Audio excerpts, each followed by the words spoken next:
జై శ్రీరామ్. పసుపు రేట్లు రికార్డు స్థాయి, ఆల్ టైమ్ రికార్డ్. మనకి పసుపు రేట్లు 16,000 పైన పైచిలుకు రేటు, మ్యాక్సిమం రేట్ వచ్చిండే చరిత్రలో. ఇప్పుడు చరిత్రని తిరగరాసినము, 17,000 దాటి లాట్లు కూడా క్వాంటిటీ కూడా పెరిగిన, పెద్ద క్వాంటిటీలకు కూడా వస్తున్నది. ఇవన్నిటికీ కారణము ఈ రాజకీయ పార్టీలు మస్తు మాట్లాడితే నేను ముందర నెంబర్లు పెడతా.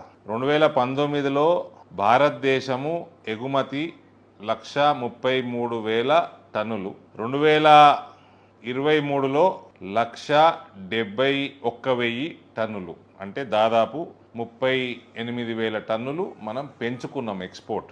దిగుమతులు 2019లో భారతదేశము 31,000 టన్నులు దిగుమతి చేస్తూ ఉండే, 2023లో అంటే మొన్న అయిపోయిన గత సంవత్సరంలో 16,000కి పడ్డది.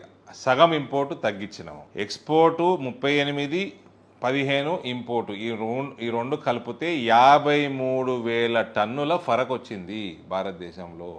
ఏదైతే పసుపుకి ఇది పెద్ద నెంబర్, చాలా పెద్ద క్వాంటిటీ కాబట్టి దానివల్ల మేజర్ డిఫరెన్స్. దీని వెనకాల పని ఏమున్నదండి, మన స్పైసెస్ బోర్డు పనిచేసింది, 1 డిస్ట్రిక్ట్ 1 ప్రోడక్ట్ కామర్స్ మినిస్ట్రీ కింద ఉన్నది, ఆ స్కీమ్ పనిచేసింది. ఓవరాల్గా నరేంద్ర మోడీ గారి ప్రభుత్వం ఎగుమతులు పెంచడం, అన్ని పదార్థాలు అన్ని ప్రోడక్ట్స్ మీద ఎగుమతులు మీద దృష్టి పెట్టినందుకు ఇది మనకు ఇవాళ ఈ రేట్లు వస్తున్నాయి. ఇంకా రేట్లు పెరుగుతాయన్న, బోర్డు కూడా కార్యాలయాలు మన దగ్గరనే వస్తాయన్న, రీసెర్చ్ సెంటర్లు కూడా కొట్లాడి మనం ఎంత దగ్గర చేయగలుగుకుంటామో మనం తెచ్చుకుందామో, ప్రయత్నం చేద్దాము.